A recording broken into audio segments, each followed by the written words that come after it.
Hey YouTube, Wes here. Hope you guys are doing awesome. I'm coming at you from Denver, Colorado, one of the most beautiful states in all the union. I am really glad to be here. I am at a conference and I had a minute to pull away and I wanted to share with you a tool that I have been looking at quite a bit. This is a tool that's very interesting to me because it helps us measure the health of the crypto ecosystem, specifically in Bitcoin, but we can use that to interpret other markets. It's a tool that lets us measure and see into, at least purported, the fear or greed that's in the industry. In today's video, we're talking about just that, the Bitcoin Greed and Fear Index. I'm going to talk about what it is, how you can use it, and we're going to even do some measuring to see historically, is it accurate? And can we use that for decisions on when to buy and sell in the future as well? Don't go. You definitely want to watch this video. Some really interesting things we're going to cover coming right up.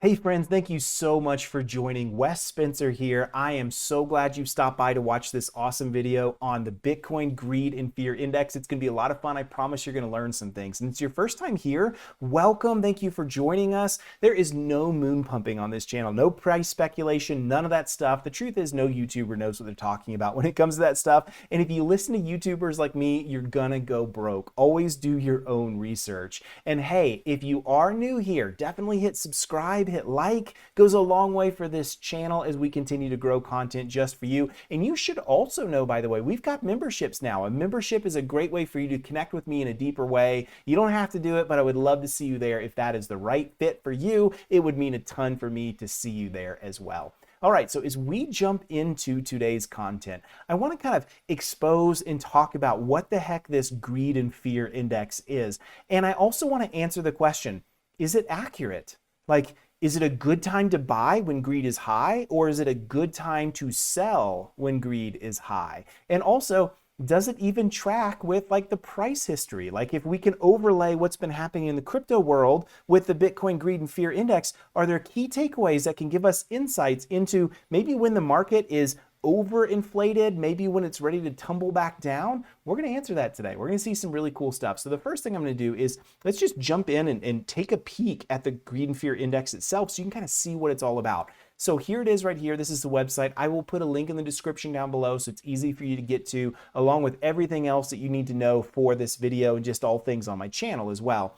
And so this is it right here. It's called the Crypto Fear and Greed Index, and it uses a few different inputs to measure the health, the buzz, all of those things that are inside the world of crypto to understand what is the sentiment. And the reason I think that's important is because it's the same thing in the stock market. Many people will tell you the stock market is just the patient people are the ones that win. And usually going against the grain and against the norm, being early on a decision is usually much more profitable for people than just following the norm of what everyone else does, right? And you hear this illustrated, people saying, oh, I wish I'd bought Bitcoin back in 2010. Oh, I wish I'd bought Apple stock 15 years ago. Those kinds of things, right? And people tend to just follow the norms. They tend to not be an early adopter to something, and they tend to kind of work in the ebbs and flows of everyone else.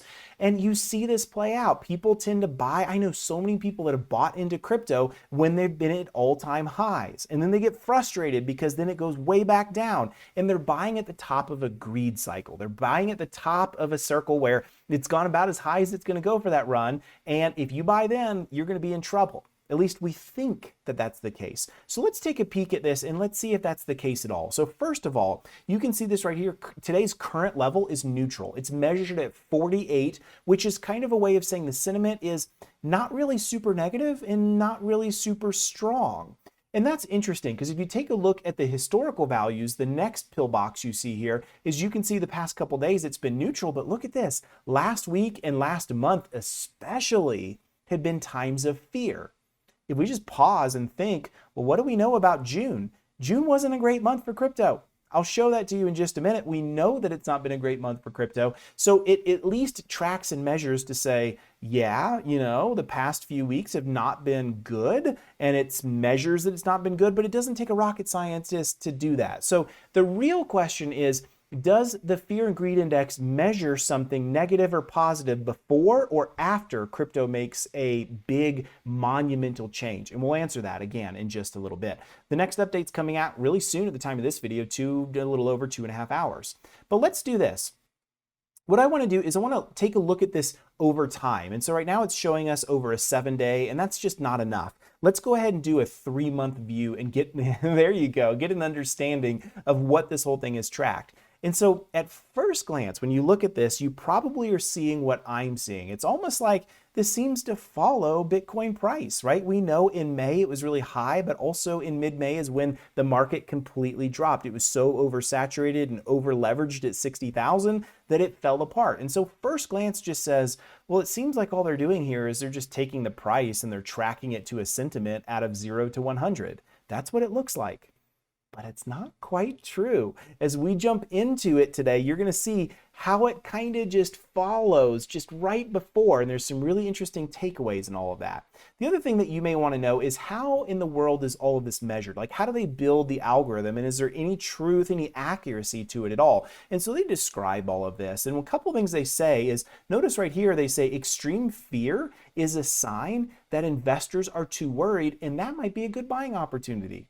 I totally believe in this. Oftentimes, when you do the opposite of what pundits say, the opposite of what other YouTubers say, many times you're going to be successful. It's like, oh, everyone says XYZ is going to blow up.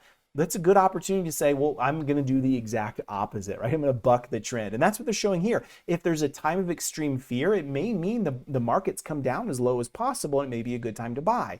And the same the opposite, right? When the market gets too greedy, which you see right here, maybe that means it's due for a correction. It may be time for you to sell and get out of some of those holdings or move them to a stable coin or whatever it may be, because you've gone to the top of the market and you want to seize and leverage that growth, right? And so we're going to answer if that's right or not. But the other thing I want to talk about is very quickly the data sources. So they measure volatility, market momentum, social media. Surveys are disabled right now, and then dominance and trends. And I'm not going to go in depth into every single one of these, but a few things I'll point out. So first of all, they look at volatility. Is the market just doing this right now? If it's a heavy sign of volatility, then that definitely adds into the algorithm. In fact, it's a strong addition. It's 25% of the algorithm of greed or fear is measured on volatility. And so you can see this here, that an unusual rise in volatility is the sign of a fearful market. So a quarter of the measurement says if it's highly volatile, then we take a pause and we say that looks fearful. The next thing that they add in, though, is market momentum. So how much activity is happening, what the volume is in the market. And you see what they say right here. Generally, when we see high buying volumes in a positive market on a daily basis, we conclude that it's too greedy. There's too much going on, right? The market is going up and there's high volatility, there's greed in that market. And that makes total sense. And of course, the vice versa would be true in a time of high volatility and a lot of selling, a lot of fear. They also take a look at social media. Right now, it's primarily Twitter that they're looking for. So what is being talked about, how much it's being talked about, that measures in.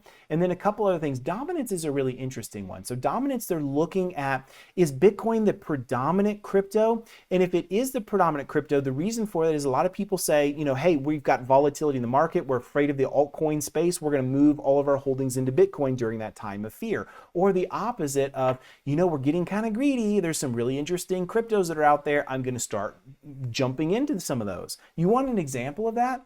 Look at all the burn tokens that have come out all through May, June, and July. When crypto was at its all-time high at the 50s and the 60,000s, you saw all of these burn tokens left and right coming out, many without a use case, some of them complete scams, and a lot of them without really any undergirding technology that have any sign of success. Now, I'm not hating on all burn tokens, all of the deflationary tokens. There's some very interesting ones, and if you watch the rest of my videos on my channel, I cover some of the ones that I have a lot of interest in, like FEG as a good example.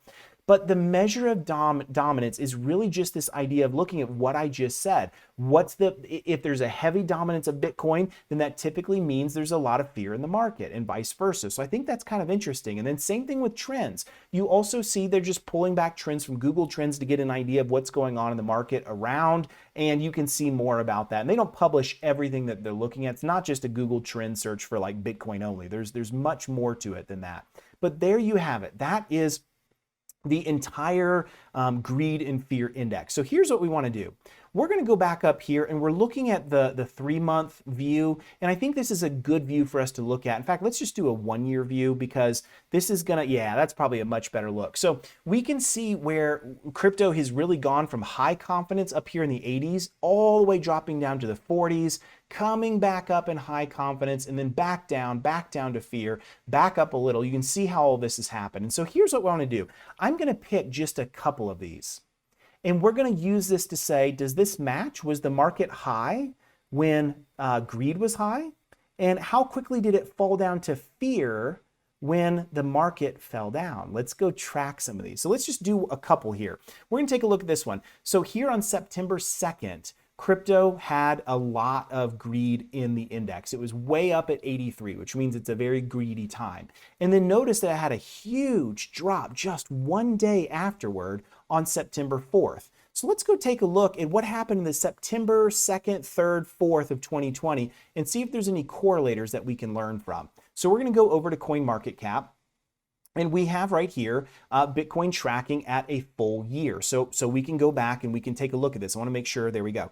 Okay, so what we're going to do is we're going to go way back over to September and we're going to see if we can see a trend there. And we really can't, by the way. So here it is right here. There's just a tiny blip where the price did go down. It was right around 11,009 and then went, down to about 10,000. So it did drop, but not a significant drop. So not enough information on that one. Let's move forward a little bit and let's take a good look at what happened right around here in January. So second one we're going to go take a look at. January 9th, January 14th, 15th, it was pretty high, about 88, so high greed in the market, and then a huge drop right here on the 22nd of January, way down to 40, which is pretty healthy fear. So let's go take a look and see what happened around that January 22. So we're going to pull this back up again, and we're going to go take a peek. There it is. Notice that if we dive in here, right here at the very beginnings of January, notice that crypto was going up, up, up, up, and it hit, I don't want to say an all-time high, although I think it was at the time at 40,000, and then a quick drop down to 35, then back up to, looks like about 39, and then all the way crashing back down to 30,000. That's some pretty significant volatility. And notice it was July 20th where we really hit an all-time low, at least in that 1 week cycle, right? Way down to 30,008. And so we see, January 20th is when it really dropped. Going back over to here, does that correlate? Does it match? Look at that. January 22nd, a couple days before, is when it went way down. That's an interesting correlation. Let's do another experiment. Let's check another one. So here we are, about as high as you can go. A greed index of 94 on the 22nd of February, a huge drop all the way on the 2nd of March. So what happened the end of February into March? A huge drop going from greed to fear. Let's see what happened in the market. So once again, we have right up here, the end of February, looks like the 20th, Bitcoin went all the way up to an insane amount at 57,000 and then a huge drop all the way on the 27th at 45,000. Now that's an interesting one because in this case, notice that it trailed. You see this?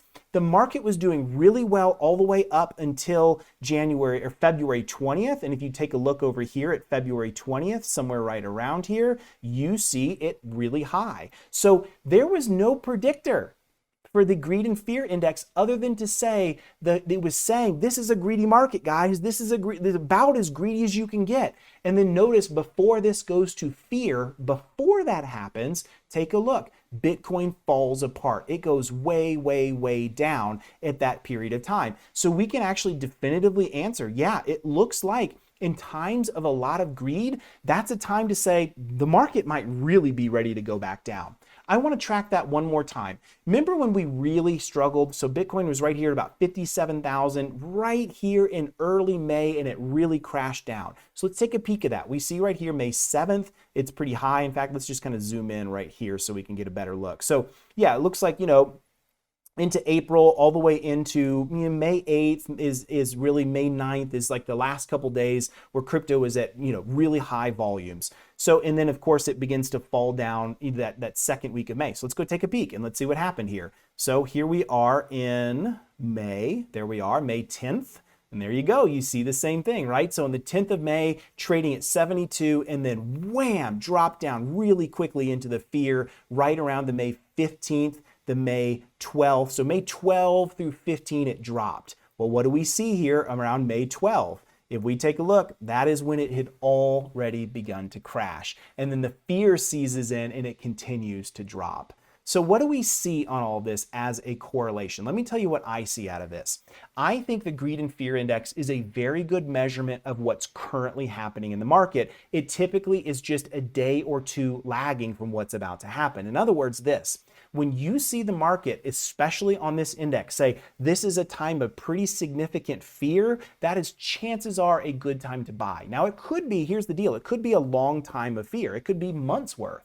But when you see it begin to really go up, up, up, up, and you see a while, like a lot of 80s and 90s, a few days of that, typically that means the market is going to come back down at some point. It's going to have a correction. And so what do I think about this overall? Would I use the greed and fear index to measure and try to get ahead of this and use it as my sole source? Of course not. But I do think it's a healthy measurement to see what the current sentiment is and understand in greedy times, that's a dangerous time to buy. In fearful times, it's actually a good time to buy, by and large. Not perfectly. You saw some of the early ones we showed, it doesn't correlate. But I think it's a very good tool to have in your tool belt. I think it's a good thing to have just to say, what's the measurement? What's the sentiment around me? I've got some money. I'm going to make a big buy. Is now time to do that, or do I want to wait on that just a little bit? I think this is a really interesting tool, and it does give us some great insights, but should not be your only tool, of course, that you use for your measurements. So what do you guys think? Have you seen the greed and fear index? Do you use it in any sort of way? Do you follow it? I'd love to know what your thoughts are on this video. Leave me a comment below. I'd love to hear what you think. And as always, my friends, stay healthy and thank you so much for joining. Thanks.